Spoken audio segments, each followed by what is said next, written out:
आप जी ने परमात्मा पूरा विश्वास करना पड़ेगा। दास के एक एक वचन को ऐसा मान लियो जैसा कति एथेंटिक, बिल्कुल, जिसमें एक इतना भी जरा सा भी आप उसको झूठ ना समझना, क्योंकि झूठे तो हमने पहले में तेरे सुन रखे हैं।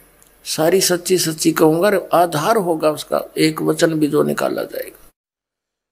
तो हमने इस परमात्मा के मार्ग को समझना पड़ेगा। जब हम इस पर दृढ़ हो सकते, पहले तो हमने भगवान पहचानना पड़ेगा। हु इज गॉड, वो परमात्मा है कौन, जो सुप्रीम पावर है, और कैसा है, कहाँ रहता है, उसका प्रमाण क्या है। अभी तक जितने भी संत पंथ या ऋषि महर्षि आचार्य शंकराचार्य और ये नकली कबीर पंथी गुरु या जैसे भी हैं, कि किसी ने भी कख नहीं बताया दातम मार्ग का। सभी सतलोक में परमात्मा को निराकार बताते हैं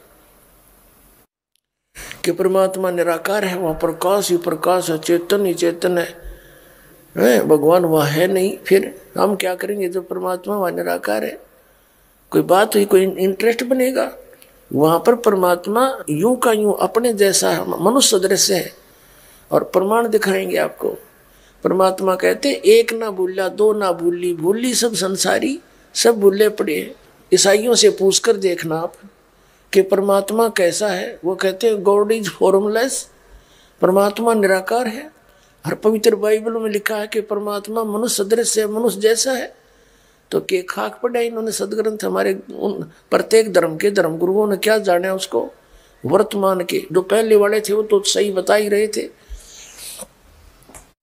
और ऐसे वेदों में परमात्मा साकार है, नर आकार है, मनुष्य दृश्य है, उसका नाम कबीर है। कबीर परमात्मा ने 600 वर्ष पहले कहा था कि वेद मेरा भेद है, मैं ना मिलूं वेदन के माही, और जौन वेद से मैं मिलूं ये वेद जानते नहीं।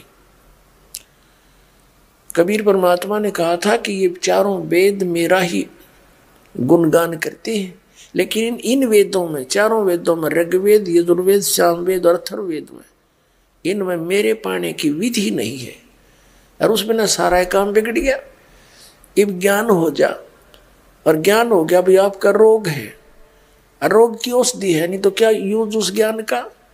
तो काल ने ऐसा कर दिया, ज्ञान तो मालिक का इसमें लिख दिया, लेकिन जैसे ब्रह्मा जी को वेद प्राप्त हुए शुरू में, ब्रह्मा जी की बुद्धि कंट्रोल में थी इस ज्योति निरंजन के, इसने ऊट पटांग ज्ञान सुनवा दिया अपने वंशजों को, ब्राह्मणों को। परमात्मा निराकार है, वो दर्शन नहीं देता, उसका कोई आकार नहीं है, वो गुप्त रहता है।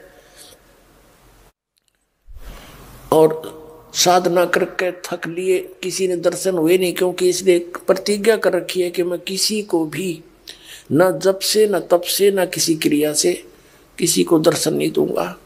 इसने प्रतिज्ञा कर रखी है।